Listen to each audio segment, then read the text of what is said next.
Welcome to the Late Night Show. Hope everything is okay. Hope everything is all right. I'm your host, Andrew Dick. All right, what is happening on St. Martin? A lot. Let me first start off by saying that this place continues to surprise me on a daily basis. And I will forever say that St. Martin is not a real place. First of all, they have 3 politicians that was named today in a big story broken by SMN News.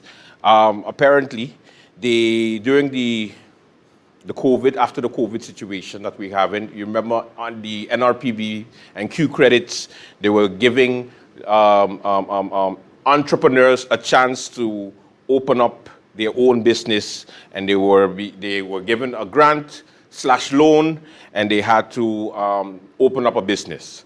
Apparently, 3 politicians, well-known politicians, were named today in a SMN story after some grilling by SMN News during the Council of Ministers press briefing. So we're going to do it in order. We're going to do it in order because I know some of you don't like to read, because if you read the story, you would know who the 3 politicians are. But that's what Late Night there for, right? Just to break down things for you, so that's okay. We're going to go to the Council of Ministers press briefing when the question was asked by SMN News reporter Bibi Harshaw. My first question, I'll pose it to the Minister of Finance and possibly the Prime Minister if she have any information on this issue. It has come to my attention, Minister, that there have been some allegations of embezzlement regarding programs at the NRPB, I believe the ESP program, that involved at least 3 politicians, and a possible court case was filed. Can you confirm, has this information gotten to you as the Council of Ministers? There is a couple of situations, I would say, regarding the enterprise support project, government program supported by NRPB. There are some cases where persons did receive the money and did not spend the money for the intended purposes, and we are now trying to get the money back, basically. So we are. I wouldn't want to use the word embezzlement as yet. So yes, funds were given to entrepreneurs. Okay, so it looked like you're running away from the question. I think that that it needs to be a little bit more direct. And are these politicians? I need to get we're in an election year. Our minister just said it, so I'd like to get that. Are these politicians that receive money for projects, did nothing with it, didn't pay back, and now we are seeing a court case? We have persons that got funding for projects that they did not execute and have to pay back the full amount. Some have not paid back, haven't replied, and so forth. So yes, I believe the court is the next step for some of these persons. If they're politicians, I don't know who's running this year. I don't even know when the election is going to be. So I'm not going to out them like that. But yes, we do have a couple of scenarios where funds were misappropriated, and we are looking to get the funds back. To be clear, what was being asked is an entrepreneurship program which government made available as a priority via the trust fund. So persons with a business idea, with a business plan, had to go through a whole process to apply for a loan/grant to be able to execute or expand their businesses. There are checks and balances in place, and so the checks and balances have been ongoing. We have been encouraging persons, and there are still funds available to make use of this opportunity because we're trying to grow entrepreneurship. It's a St. Martin thing. Of course, in all things, in the checks and balances, they have noted that certain persons did not make use of the funds as they intended. Reporting has to take place, etc. And so we will receive reports as government, but the names of the entrepreneurs will not be shared with government.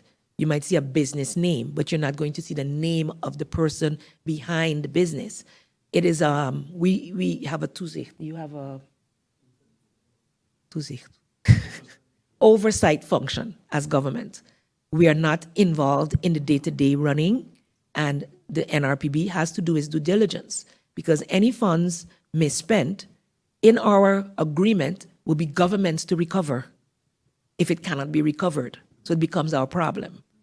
So I'm going to just, through this medium, implore all those persons who received good funds to be able to execute your businesses, to do your due diligence, to avoid any further negative impacts to yourself as well as to the community. Okay, so you're wondering, okay, so but Andrew, who's the three politicians? Okay, well, contestant number one is USP, upcoming candidate, the one and only Khalil Raven, again in the news, recently convicted for perjury. Now, he borrowed money, he didn't pay back. And I know we all have that situation in St. Martin, but we all not politicians. So therefore, Papa smoke your pipe. I don't know the St. Martin lingual, okay? But Papa smoke it and hopefully don't turn into turning point when you go and smoke it. But anyway, Khalil Raven is the first one that was named in the story. Apparently, yeah, he borrowed money for a grocery store, and that didn't materialize, so he had to pay back the money to the Q credits. Now, there was a court case that took place. He didn't show up for it. He was, yes, you can see he was on the docket there, Q credits versus Mr. Raven. So that's one, the first politician. Second politician, Dimar Labega. Dimar Labega, who is, of course, officially a National Alliance candidate. So, wait a minute now. Hyacinth Richardson, you're wrong. The National Alliance don't thief. Because, apparently, Dimar Labega did take and didn't materialize the project that he put in for this NRPB project. Another politician is Armand Maida. Armand Maida, that is also an upcoming candidate on the United People's Party of Rolando Bryson, the tallest member of parliament. And yeah, Armand Maida is also accused of taking some money. Now, let me jump into the story so that you can get an idea of what took place. According to SMN News, according to information SMN News received, the three politicians were asked to repay the NRPB, but they opted not to do so, and such NRPB is now moving to court to recover the money that was loaned to them. The politicians that requested the money for the investment purposes are United St. Martin Party, USP, Khalil Raven, who was supposed to open a grocery store that never materialized. It is understood that the NRPB asked Raven to repay the money he was loaned, but to date, he has not made any effort to do so. As such, the NRPB has to move to court to recover the funds from Raven. Based on the court docket of December 2022, the NRPB filed a case against Khalil Raven on December 13, 2022. Q credits and NRPB against Khalil Raven, Krotomak. The case was heard on December 13th, and Raven did not show up. As such, the court will render a default judgment sometime in January of 2023. United People's Party candidate Armand Maida, another politician that received over $100,000 to invest, however, bought a fleet of motor vehicles, all of which he resold and kept investment monies and did not repay the NRPB. National Alliance candidate Dimar Labega also received monies from the NRPB for his fitness project, and his project also did not materialize. In an invited comment, Labega admitted that he received the funds for investment and he intends to repay the NRPB, and Labega said he already had a repayment plan with the NRPB, but he has been inconsistent with the payment. He said he accepts full responsibility for his actions and such will make the repayment a high priority this year. Let me stop there. First, let me just congratulate Mr. Labega for doing that. Because normally, you have politicians that would come with all kind of stories. Like, for example, Mr. Raven posted on his social media earlier today some receipts from Q Credits stating that, he made certain payments, but you don't know, you could see when the payments were made, but it's not close to the amount he actually borrowed. So instead of saying, you know what, my bad, I take responsibility, he's like, look, my receipts. Okay, so give us all the receipts that you paid everything back, and then we apologize for even mentioning this on the we apologize for mentioning this on the news. Let's just call it what it is. But at least Mr. Labega was able to say, yeah, I took it. Yeah, I was inconsistent with the payments, but I'm going to make it a high priority to pay them back this year. Boom. Round of applause. Yeah. Because normally, you have politicians that don't do that. So you got to give the politicians his jacket, whatever jacket that is. Anyway, continuing the story. So then it goes on with Minister of Finance Atwell Irian confirmed. Oh, yeah, you saw that already in the story itself. So we all, and I say we all, meaning politicians, are not perfect people, believe it or not. And I'm not making excuses for them. But understand that once you put your name, and this is for every politician, aspiring politician out there, if you put your name on a list, or your name was ever on a list before, know that public scrutiny can come anytime, any place, anywhere. That's just how it goes. Don't be a politician and can't take the criticism of if you are involved in something. So once again, what you say, Hyacinth? The National Alliance don't thief. Now I understand why MP De Weaver, independent member of parliament, said the following. But if we were to just stop thieving and hooking up our own, then maybe we will get somewhere. Just 1 year. Just one. Maybe things could get better. Anyway, so what happens now, they go to court or they make a payment plan. Nobody's going to jail. Relax. But of course, they have to pay back. And you have to imagine this too. These are the 3 politicians that were named. But what about the other people out there who ain't paid back? The other people out there who are not politicians, who are just business people that took money and just didn't bother pay back either. So we have to be very careful because it's a very thin line. The politicians, so we're going to put them on the spotlight.